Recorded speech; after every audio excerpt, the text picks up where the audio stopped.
tayo sa playa o sa dagat kung saan dito yung pinakamaraming pamuhanan ng mga ganitong uri ng pangulam ng laman dagat. Ayan.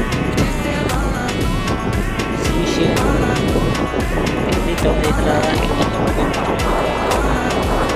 ganyan ang pamamaraan o kanya-kanya pamamaraan para malaman.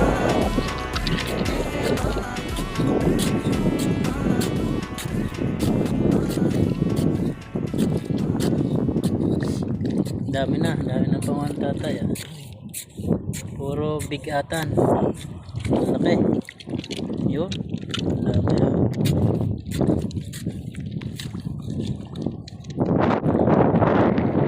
dami ayos